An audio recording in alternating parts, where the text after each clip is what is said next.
প্রয়াত হলেন আগরতলা রানীর খামারস্থিত শ্রী শ্রী রামকৃষ্ণ বিবেকানন্দ আশ্রমের মহারাজ।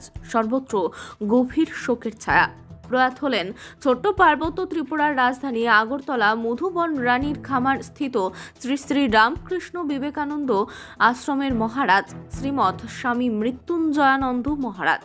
মঙ্গলবার তিনি আচমকা আশ্রমে অসুস্থ বোধ করলে আশ্রমের অন্যান্যরা সঙ্গে সঙ্গে ওনাকে চিকিৎসার জন্য আগরতলা IGM হাসপাতালে নিয়ে ভর্তি করেন। চিকিৎসকদের সমস্ত চেষ্টা ব্যর্থ করে বুধবার ভোর 5:35 তিনি শেষ নিঃশ্বাস ত্যাগ করেন।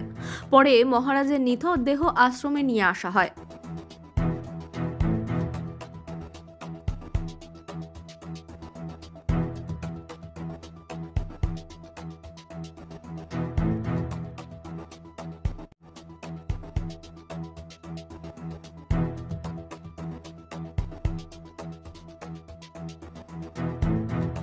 আশ্রমের মহারাজ এই পৃথিবীতে আর নেই, এই খবর গোটা এলাকায় চাউর হতেই এলাকার লোকজন আশ্রমে এসে ভিড় জমাতে শুরু করেন এবং মহারাজকে ফুল দিয়ে শেষ শ্রদ্ধা জানান।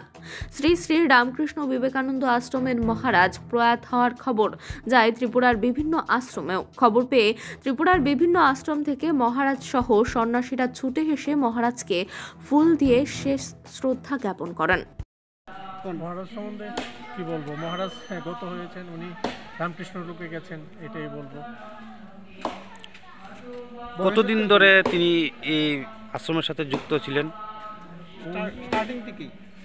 স্টার্টিং থেকেই মানে উনি আগে প্রথমে ছিলেন ওই আমতুলি যে বিবেকনগর বর্তমান যে মিশন নিয়েছেন ওই আশ্রমে ছিলেন, তারপর ওখান থেকে উনি এখানে এসেছেন। কত বছর যাবত আছেন উনি? আশ্রমের এই আশ্রম তো 1989-তে শুরু হয়েছে, আর তখন থেকেই তো উনি ছিলেন এই আশ্রমে।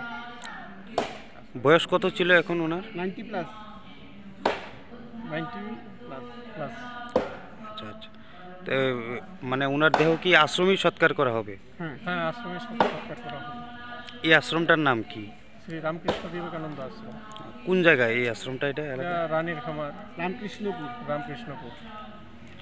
কি বলবেন আজকের এই দিনে, মানে কি বলবো, দীর্ঘদিন মহারাজের সঙ্গে ছিলাম, মহারাজের সঙ্গে বিভিন্ন আমাকে অনেক স্নেহের রূপেই উনি দেখতেন, যে কোনো ব্যাপারে আমাকে উনি ডাকতেন এবং দীর্ঘদিন ওনার সঙ্গে ছিলাম। এবং আজকে সবচেয়ে বিষাদের দিন আমাদের, আজকে মহারাজ আমাদের ছেড়ে চলে গেছেন, এটাই আর কি। আশ্রমের বিরাট ক্ষতি একটা, আশ্রমের তো বিরাট ক্ষতি। ওনার নামটা কি ছিল? শ্রীমৎ স্বামী মৃত্যুঞ্জয়ানন্দ মহারাজ।